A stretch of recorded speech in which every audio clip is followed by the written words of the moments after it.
露宿者問題喺香港社會日益嚴重。根據香港社會服務聯會嘅調查所得，每10萬個人當中嘅露宿者人數，由2007年嘅4至5個人，上升到2012年嘅接近8個人。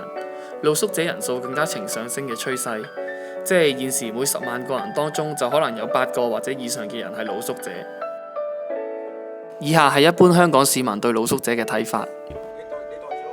香港人個感覺就係話，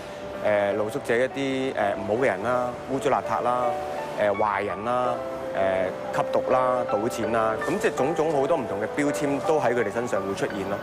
咁但係其實我自己即係足足落咗嚟1年，咁其實好貼身咁樣同佢哋去相處過、溝通過。咁其實唔係我哋一般人想像中嗰種即係嗰種咁壞。喺2015年3月，我哋喺油麻地對50名香港市民進行咗有關露宿者嘅問卷調查，90%嘅受訪者認為露宿者係同貧窮有好大嘅關係，而大約80%嘅受訪者認為露宿者會拾荒同埋不注意個人嘅衞生。另外，超過一半嘅受訪者認為露宿者係被社會排斥、有精神病、無所事事、乞兒或者需要幫助嘅。喺露宿嘅原因方面，大約90%嘅受訪者認為露宿者因為貧窮問題以致不能租住房屋，而超過60%嘅受訪者認為家庭因素亦都係露宿嘅其中一個原因。另外，受訪者亦都認為精神病同埋躲避債務亦都係構成露宿嘅其中一啲主因。超過50%嘅受訪者表示佢哋唔願意同露宿者溝通，只有大約1/4嘅受訪者表示願意去接觸露宿者。另外，超過50%嘅受訪者表示佢哋唔願意到有露宿者出沒嘅公園或者其他地方進行休憩活動，只有40%左右嘅受訪者願意去到嗰度。喺政府投放資源嘅方面，大約有50%嘅受訪者反對政府投放更加多嘅資源俾露宿者，只有30%嘅受訪者贊成。而家等我哋講下一啲香港露宿者嘅實際情況啦。根據城市大學嘅調查所得，超過90%嘅露宿者係男性，只有不足1成嘅露宿者係女性。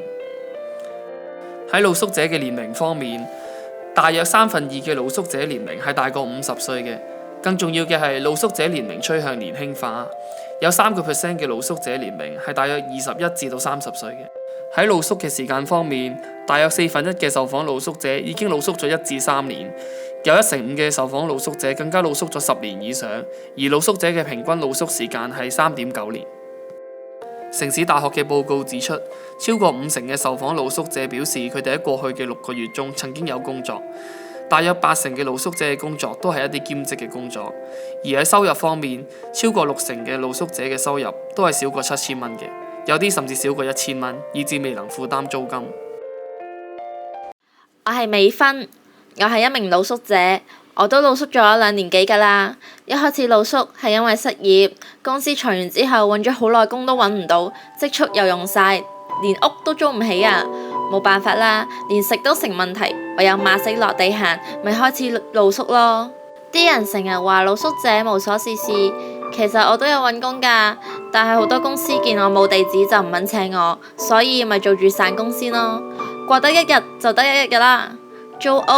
我都諗過㗎，但係邊度有錢啫？租個床位閒閒地都1000幾2000蚊，差唔多係我一半嘅人工，你估咁易咩？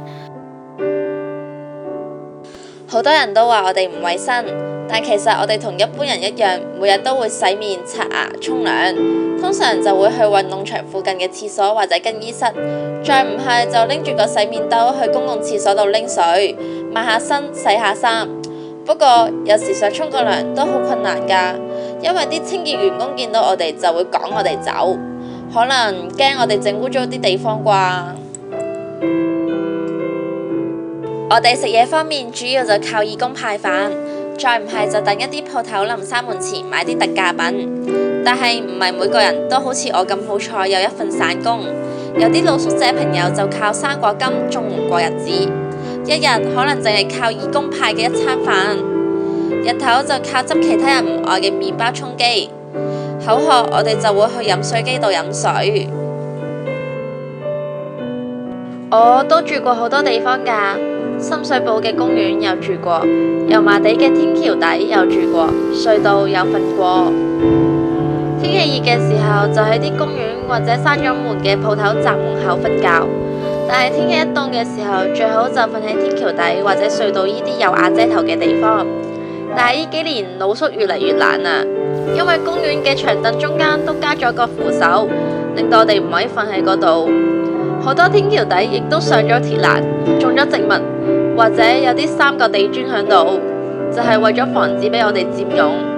隧道又成日洗地，甚至成日清走我哋啲床墊、棉被，可以露宿嘅地方就越嚟越少，露宿嘅朋友又越嚟越多喎。再係咁都唔知點算啦。其實我哋只不過想揾個地方瞓覺啫，點解都咁難嘅？其實社會上有好多非牟利嘅組織幫助露宿者。喺我失業嘅時候，好彩有社工嘅幫助，轉介到露宿者之家。露宿者之家位於廢物收集站嘅旁邊。你哋可能覺得呢度嘅環境並唔適合居住，但對我哋嚟講，呢度已經係一個可以遮風擋雨嘅地方，而且佢仲提供食物同埋培訓。不過露宿者之家因為資源問題，淨係可以提供短暫嘅宿位，所以喺度住咗幾個月之後，我哋仍然都會重返露宿嘅生活。社工話我哋可以等公屋，但係事實上等公屋嘅時間分分鐘去到5年以上。我同咁多位露宿嘅朋友喺冇得選擇嘅情況下，淨係可以繼續露宿啦。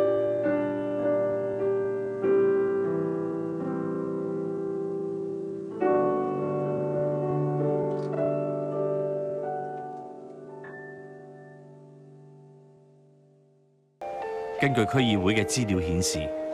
，1月份到2月中，政府部門一共喺區內採取7次聯合行動，驅趕露宿者，攞走嘅物件超過3000公斤。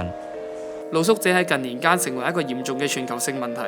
聯合國估計，全球有約11億人生活喺設備不足嘅居住環境，另外更加有1億人係露宿者。根據城市大學聯同多個非牟利組織喺2014年所做嘅調查報告所得，香港露宿者問題亦都日益嚴重。呢份報告指出咗，香港依家又有1400人分別露宿街頭，或者居住喺24小時嘅快餐店、臨時收容中心或者露宿者之家。佢哋主要生活喺油尖旺區同埋深水埗區。大約一半嘅露宿者正係接受緊綜援，而1/4嘅受訪露宿者表示希望能夠自力更生，所以拒絕綜援。佢哋主要從事低收入工作。而40%嘅受訪露宿者表示，佢哋喺過去6個月曾經嘗試尋找工作，